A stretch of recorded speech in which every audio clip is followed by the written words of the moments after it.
O áudio que vocês vão ouvir agora é parte do podcast Xadrez Herbal. Caso vocês queiram ouvir mais sobre esse assunto e outros temas de política internacional, é só ir em xadrezverbal.com.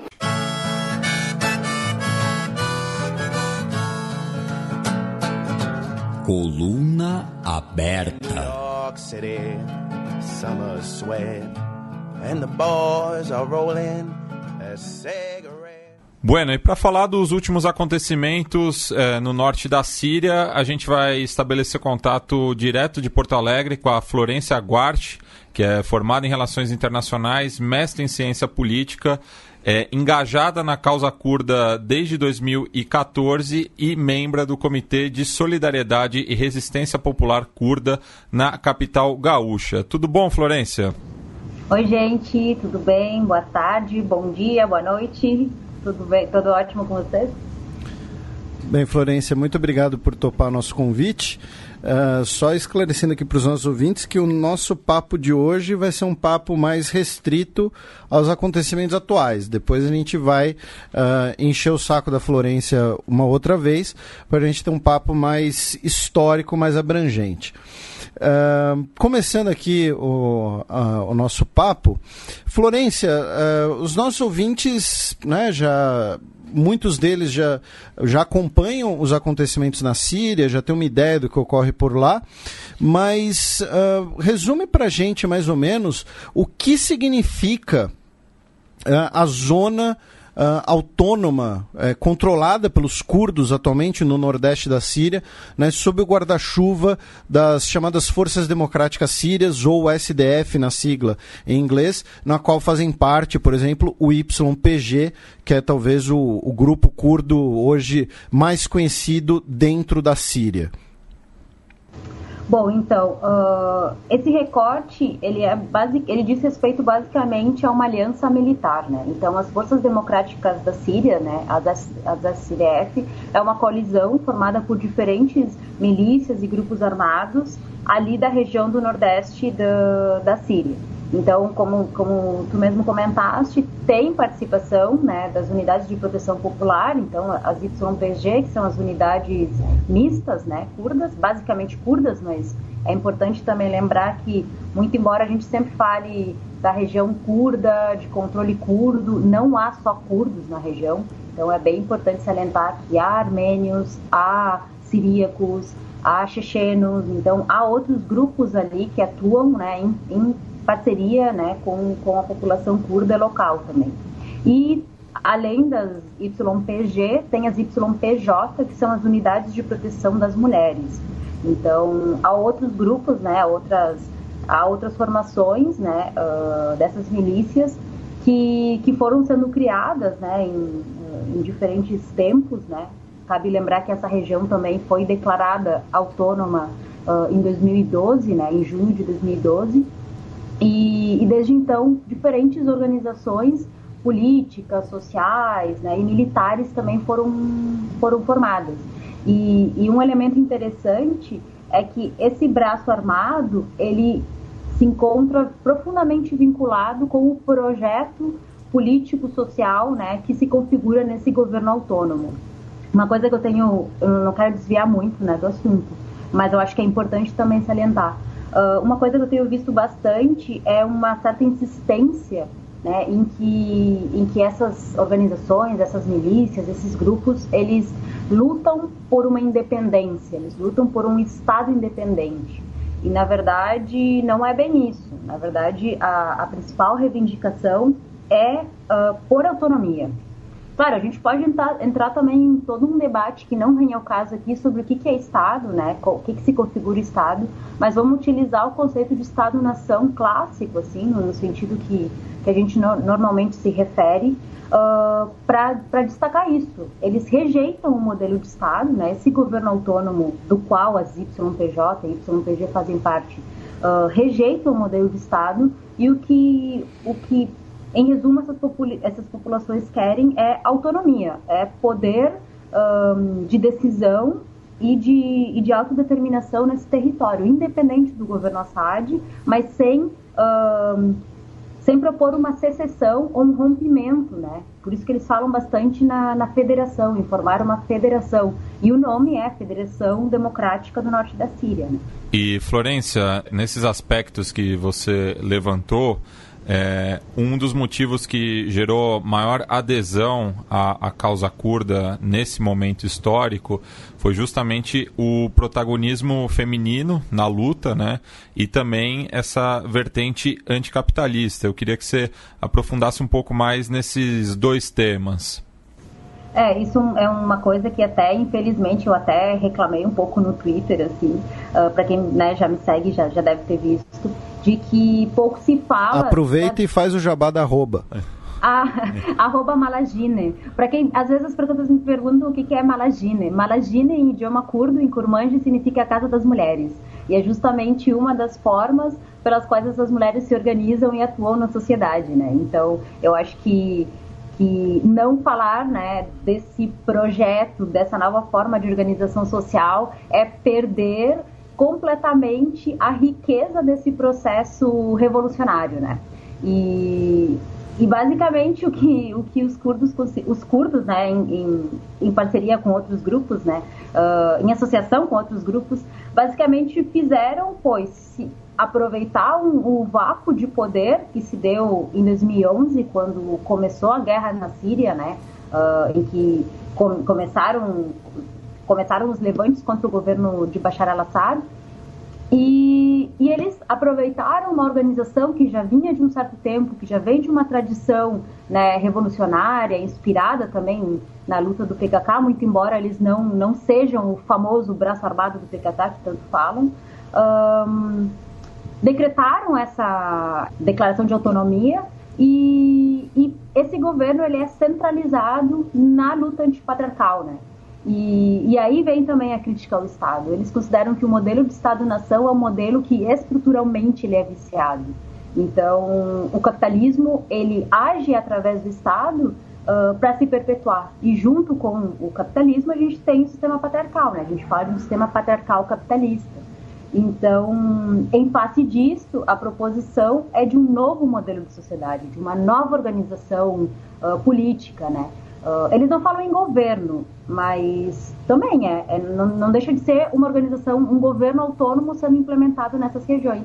E a participação das mulheres, ela não só é uma exigência, então as mulheres têm que estarem presentes em pelo menos, em número, né, de pelo menos 40% de todas as organizações. Mas também elas implementam o Instituto da Coliderança ou da Copresidência, que é para todos os cargos de liderança e chefia que se tem, isso vai desde comunas, desde qualquer tipo de organização, dentro da administração pública, né, desse governo, ou de organizações da sociedade civil, enfim, diferentes níveis de organização, as mulheres sempre têm que estarem presentes. Então tem que ter um homem e uma mulher no mesmo cargo de liderança, e há organizações de mulheres que são responsáveis pela eleição dessas mulheres, né?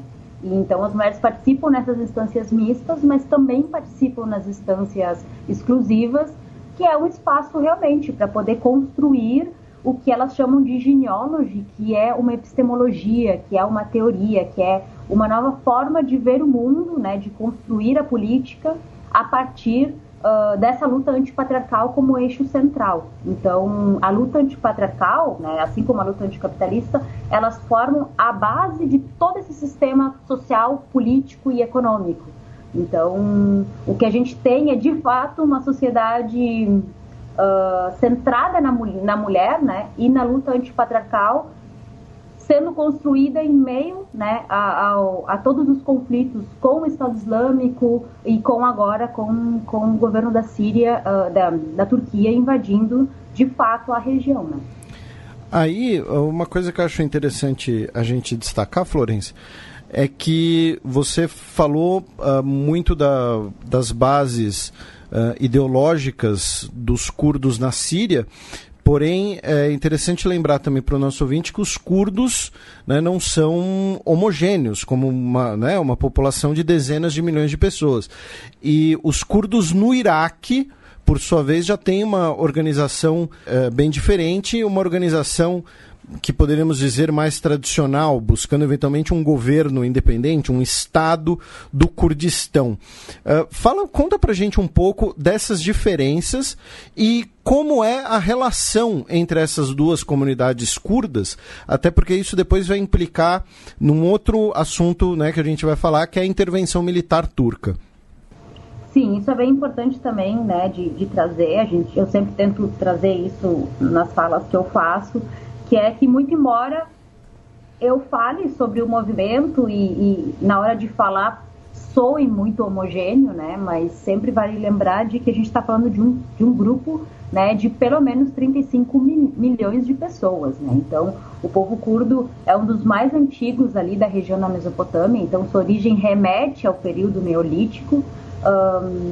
E eles estiveram presentes nesse período em diferentes conflitos, né? Então, a primeira divisão do Kurdistão se dá no século XV, com a divisão entre o Império Otomano e o Império Persa, mas, de fato, assim, essas divisões se consolidam mais estruturalmente no século XX, quando a gente tem a independência dos países, né? E aí que terminam fragmentando esse grande Kurdistão, esse grande território, entre a Turquia, Síria, o Irã e o Iraque. E nesses 4 territórios se desenvolveram diferentes processos de assimilação, de negação cultural e, claro, houveram diferentes processos de lutas por libertação, né? Por independência desse Kurdistão. Então, nos 4 países houveram insurgências que tomaram rumos muito diferentes, né, que se organizaram de formas diferentes, e no Iraque não foi diferente. Então, no Iraque, quando a gente geralmente procura, né, nos sites de busca sobre Kurdistão, o governo autônomo, né, o KRG, o governo regional do Kurdistão é o que aparece, né, inicialmente numa primeira busca. E a gente geralmente ouve falar em função, né, do genocídio cometido por Saddam Hussein em 1988, né, e todas as implicações agora mais recentes, né, de referêndum e, enfim, e reivindicação por um Estado independente, aí sim, um Estado-nação independente, né, dentro desse sistema internacional. Só que o processo político que se dá ali no Iraque, ele é muito vinculado à família Barzani, né? Ao clã dos Barzanis, que tem uma trajetória muito longa, assim, desse processo de levante e de organização. E isso faz com que o Kurdistão iraquiano tenha características de um Estado-nação tradicional. Então, ele é organizado de maneira radicalmente diferente, como é organizado no território autônomo do norte da Síria, vamos chamar de Rojava, né, que é o nome curdo dado a esse território. E em vários momentos da história, né, usando aqui o século XX mais recente, os curdos do Iraque, os Peshmerga, atacaram, né, alguns grupos curdos mais revolucionários, como o PKK ou até mesmo outros grupos, né? E não é correto dizer que eles sejam completamente separados e rivais, mas há certas tensões bastante importantes, muito embora eles cooperem em diferentes momentos, como, por exemplo, na luta contra o Estado Islâmico, né? Os Peshmerga, de certa forma, prestaram alguma ajuda, muito embora haja algumas críticas, algumas atitudes que eles cometeram, né?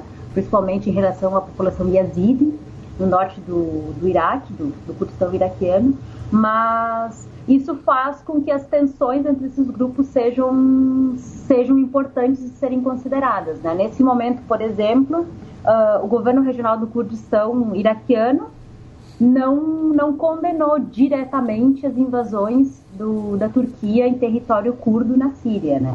Ele demonstrou, o primeiro-ministro, né, demonstrou que de fato, né, preocupação e tudo mais, mas a relação desse governo é muito próxima com a Turquia e com os Estados Unidos, né? Então, ele tem esse jogo duplo de não se contrapor, não declarar guerra aos curdos do norte da Síria, mas também de não comprar a luta deles para si. Então, é uma relação bastante ambígua e que muitas vezes traz problemas bem significativos, muito embora não seja incomum ver curdos que realmente defendam os dois regimes e que defendam os dois as duas formas de organização política, assim, são grupos.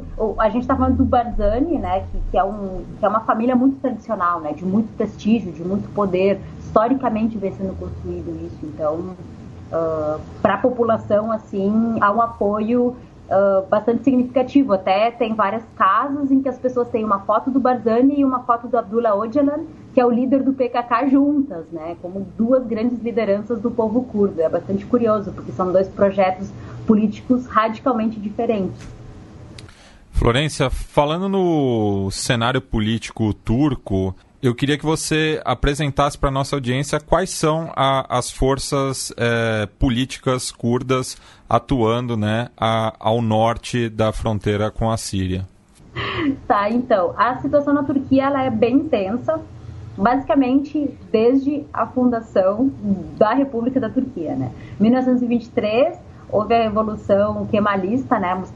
Mustafa Kemal Atatürk, né, lidera a revolta e se dá a independência da Turquia em 1923, né, com o Tratado de Lausanne, e desde então a Turquia é governada sobre o lema de um Estado, uma nação, uma bandeira, né, e há todo um projeto de turquização da população. Então, há de fato um processo de apagamento, de assimilação cultural muito intenso, muito intenso. Há vários dados de políticas, né, de empobrecimento das regiões de maioria curda, né. O mesmo acontece na área da educação, então há menos escolas. Há um projeto de fato, assim, de vulnerabilização dessas populações, né? E depois, com a fundação do PKK em 1978 e com a guerra, né, com a guerra de guerrilhas que começa em 84, esses conflitos eles terminam trazendo um impacto bastante forte para essa região e para essas populações. Então, tem política de reassentamento de aldeias, de comunidades inteiras para evitar a articulação, né, das guerrilhas, tem queimada de plantações, né, e de culturas, né, de diferentes cultivos, né, nessas regiões, e a ideia sempre foi de desfragmentar esses grupos. Então, vale lembrar que até bem pouco tempo, falar idioma curdo na Turquia era crime. Era crime, tipificado dentro do Código Penal. Então, enfim, há vários casos. Eu sempre trago o caso da Leyla Zana, né, que foi a primeira parlamentar curda a ser eleita democraticamente em eleições dentro da Turquia. E ela ficou 10 anos presa, né, por falar em idioma curdo dentro do parlamento e por, né, defender a luta curda naquele contexto. Então, sempre foi uma relação de tensão e de hostilidade com essas comunidades, e isso levou a toda a guerra, né, que se veio depois, a partir da década de 80, com o PKK, com as guerrilhas do PKK.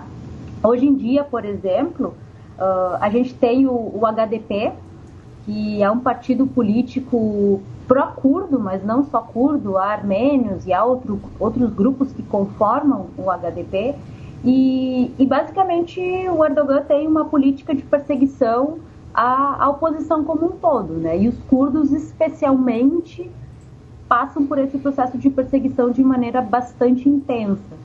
Então, boa parte dos parlamentares eleitos democraticamente em eleições regulares foram presos ou já estiveram presos ou estão até hoje presos, né?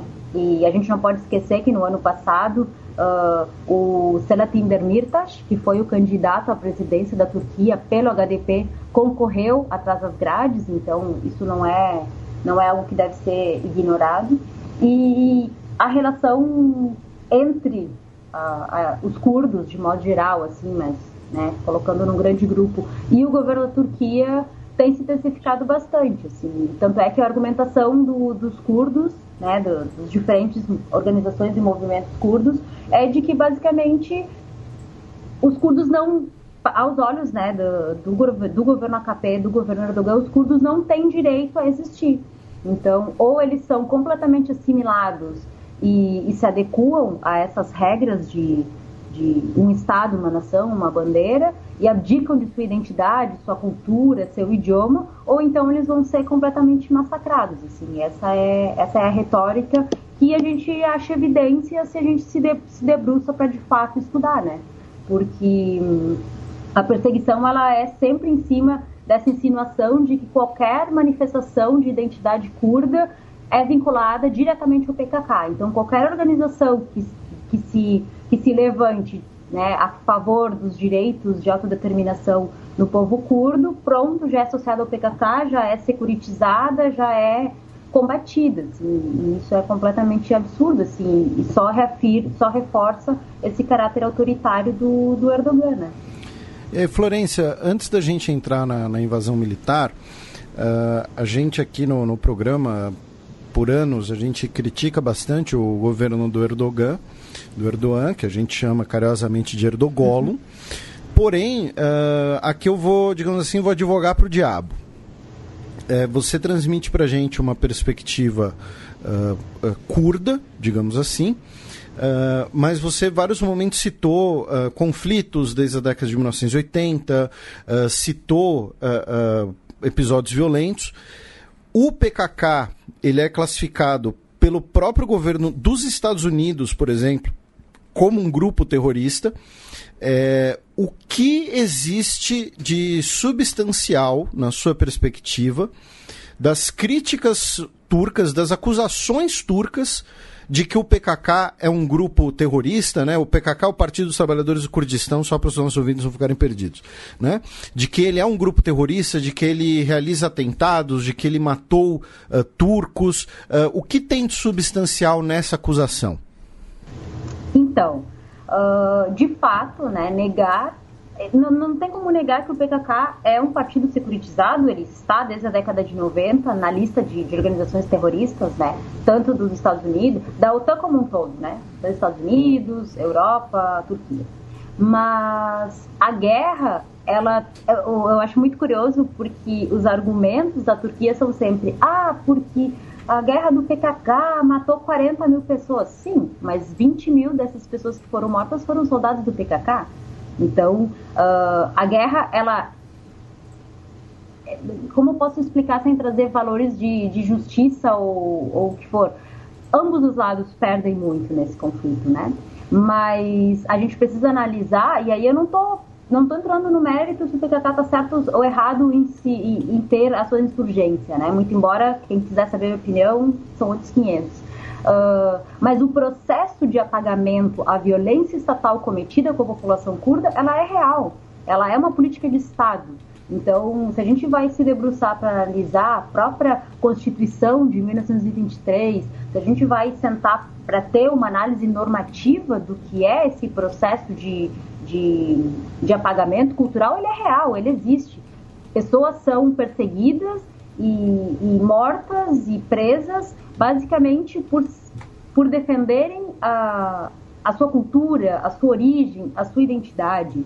Então, a gente não está falando de uma insurgência que se dá a partir de um rompimento com o Estado, uma guerra de secessão. Hoje em dia, o PKK mudou muito da década de 90, né, da década de 80, quando começou, para o que é hoje. Tanto é que a boa parte desses movimentos nem são ligados ao PKK. São movimentos de massa, são movimentos organizados a partir de um outro projeto, que é o que se chama o confederalismo democrático.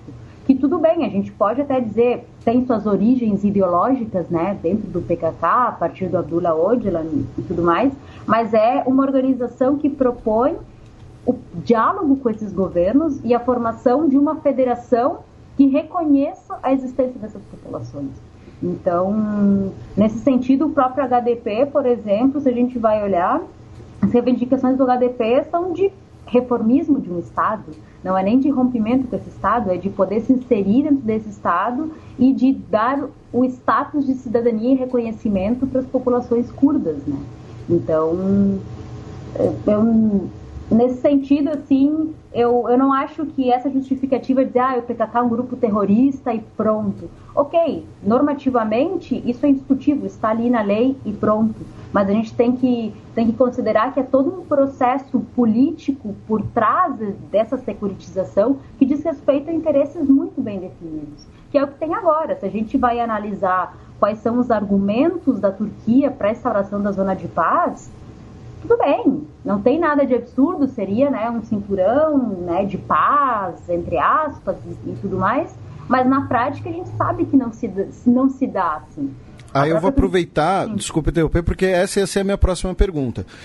E quais são os argumentos, né? Vamos dar uma recapitulada aqui nos quais seriam argumentos, não, melhor dizendo, quais os objetivos turcos, ao seu ver, ao realizar essa operação dentro dos territórios curdos da Síria?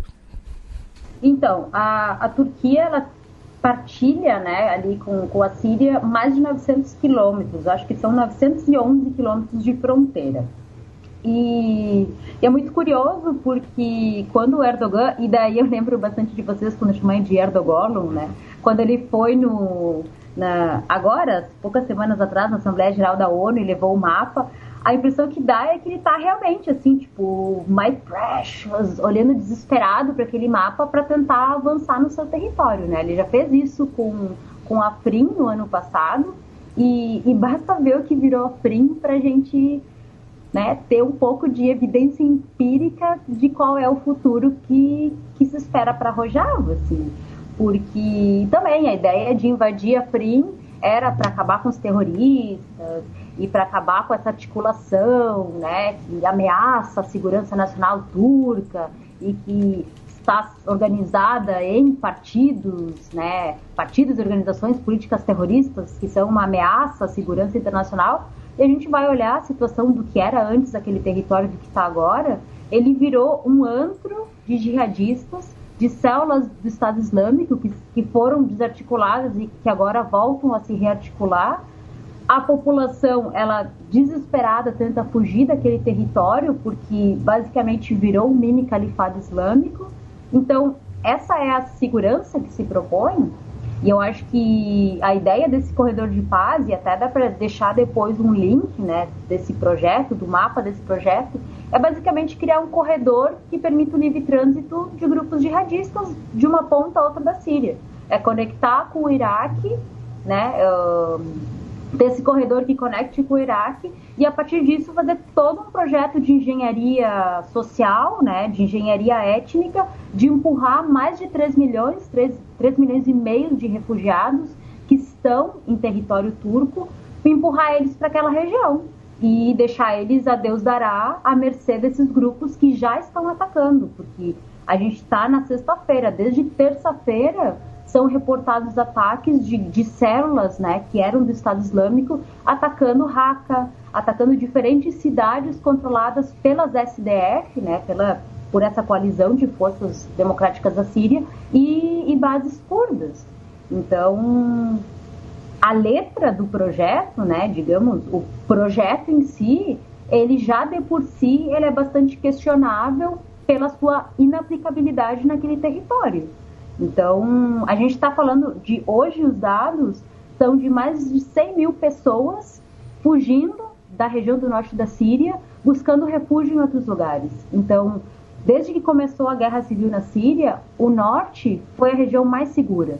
Foi a região que foi pacificada mais rápida e que foi reconstruída mais rapidamente depois dos ataques do Estado Islâmico. E hoje em dia, toda essa região ela está à mercê de novos ataques e de destruição. A gente já tem várias baixas, né? Uma centena de baixas de civis, porque basicamente a Turquia está bombardeando, invadindo e destruindo o pouco que foi conquistado nesse cenário de caos e guerra que é a Síria, né?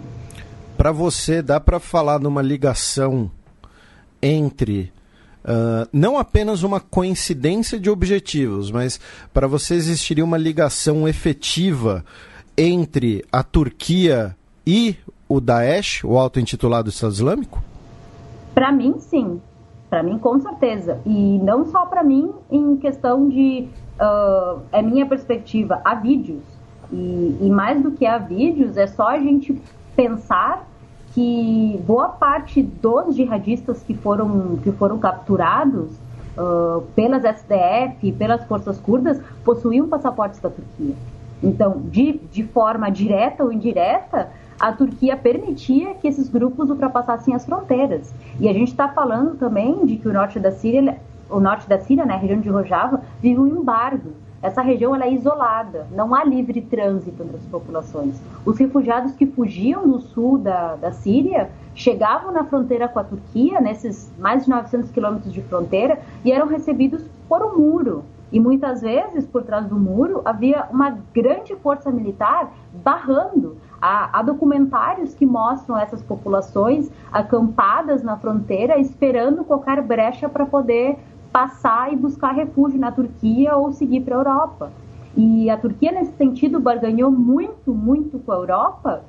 Inclusive, teve aquele tratado, se não me engano, em 2017, de 2018, acho que não é 2017, que a Europa deu bilhões de euros para que a Turquia mantivesse esses refugiados em seu território e não permitisse que eles passassem para a Europa. A situação desses refugiados é completamente inumanitária. É um absurdo a situação dos campos de concentração, de refugiados na região aqui. E a Turquia barganha muito com essas ameaças à Europa e com essas ameaças a essas populações. Vou abrir os portões, né, para os refugiados inundarem a Europa. Exato, e através disso ele financiava políticas de guerra. Então, através dessa ameaça de vou abrir, vou deixar todo mundo passar, a Europa injetava dinheiro na Turquia, que estava lá invadindo a Afrin, que estava lá fazendo vários ataques e financiando grupos terroristas. Então, isso é comprovável. Para a gente começar a encerrar aqui, Florência, pelas suas fontes curdas, como as comunidades curdas na Síria encararam a decisão do governo dos Estados Unidos de basicamente dar o sinal verde para essa ofensiva turca? Bom, de modo geral, né, a retórica enfim, o discurso das organizações é de bastante resistência, né? Então, não é por menos que o slogan também, né, do movimento curdo como um todo é Berhuedan Ziane, que seria resistência é vida, que é basicamente isso, vamos resistir, e tem vários vídeos de senhoras na rua com armas, dizendo que a gente não sai mais daqui e tudo mais. Mas é claro, há um pânico no ar, não por menos, né, 100 mil pessoas já fugiram da região e eles têm clamado muito para a solidariedade internacional, para o apelo internacional de diferentes movimentos, né, e de sensibilizar a favor desse autogoverno e a favor dessa auto-organização. E, enfim, a gente ainda está no olho do furacão, né? Tá no olho do turbilhão. Então, de modo geral, de pronto, a sociedade está pronta para resistir. Então, eu já vi imagens de correntes humanas, então, pessoas acampadas na rua, dizendo, tudo bem, a gente não vai sair daqui, se a Turquia vai bombardear, fica na conta.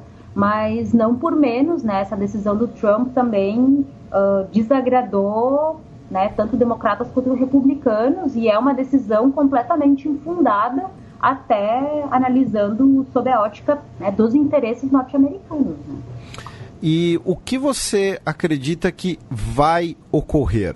Né? Não o que você gostaria que ocorra, mas o que você acredita que vai ocorrer. Então, o que eu quero dizer com isso? Por exemplo, há uma possibilidade de um grande deslocamento de curdos sírios para dentro do Iraque, há uma possibilidade, qual vai ser a postura do regime Assad nisso tudo? Enfim, qual é o seu prognóstico para os próximos dias no norte da Síria? Nossa, muito difícil. Eu não sei, não, minha bola de cristal está desativada, está carregando, eu não sei muito bem. Claro, né, não é para perguntar o que eu torço é para que de fato haja um revés importante, mas o que eu consigo perceber é que há uma articulação internacional muito forte de condenação a isso, muito embora a posição oficial das grandes potências, né, seja bastante ambígua. O próprio Estados Unidos, como a Rússia, né, se manifestaram de forma bastante ambígua ali sobre a invasão da Turquia. Mas eu acho que a saída vai ser por aí, vai ser intensificar a pressão internacional e aquela coisa. Eu sou super otimista no sentido de que eu acredito muito nas organizações curdas. Eu acho que uma população que resiste desde o Neolítico a todo tipo de poder que se instaura na região, naquele território, e que mais recentemente, né, tem liderado a construção de uma sociedade, né, autônoma, independente, anticapitalista, antipatriarcal, ecológica, né, fundamentada em uma base ecológica muito forte. Eu acho que eles são muito mais espertos do que a grande mídia ocidental retrata, sabe? E isso é uma coisa que me incomoda bastante, né? Essa constante vitimização, essa constante infantilização da causa. Eu acho que a gente está lidando com forças que, muito embora estejam muito abandonadas e sejam negligenciadas no contexto, são forças que têm sobrevivido, têm se articulado e têm mobilizado milhões de curdos, né? Então, não por menos, eles estão resistindo à segunda maior potência da OTAN, né? A segunda maior força terrestre da OTAN, que é a Turquia, há tantos anos, né? A gente está falando de guerrilhas, com uma infraestrutura bastante aquém do que se esperaria de um exército profissional, né? Então, eu vou por esse caminho. Eu acho que eles vão tentar fazer alguma rearticulação ali, naquele contexto. Não sei se via SAR, acho que não, acho que difícil, mas, né, não dá para descartar. Mas eu acho que intensificar essa pressão internacional para que a comunidade internacional tome de fato providências e possa, né, de fato fazer as sanções, né, implementar sanções contra o governo da Turquia, que de fato está invadindo um outro território, né, invadindo a soberania, não respeitando a soberania de outro país, de outro estado, né? Isso já de por si viola, né, viola tratados internacionais e principalmente, né, não garante em nada a questão humanitária, ao contrário, né, promete ser uma crise humanitária ainda maior para esse contexto que já é bastante delicado e instável. E, Florência, já para ir encerrando, e agradecemos novamente a sua presença, é de praxe dos nossos convidados que indiquem algum material para que os nossos ouvintes que queiram se aprofundar no tema possam buscar justamente essa referência. Então, qual seria a sua dica cultural? Então, eu quero agradecer, já que é um caminho para o final, quero agradecer bastante ao convite de vocês, né? Fico muito feliz, acho o podcast de vocês muito, muito legal. Acho que para essa geração que está ouvindo o podcast com muito mais frequência do que eu ouvia e ouço, é uma fonte de informação muito importante, principalmente, né, da gente poder também disputar certas narrativas que muitas vezes a grande mídia traz pra gente, né, já formatada e pensada.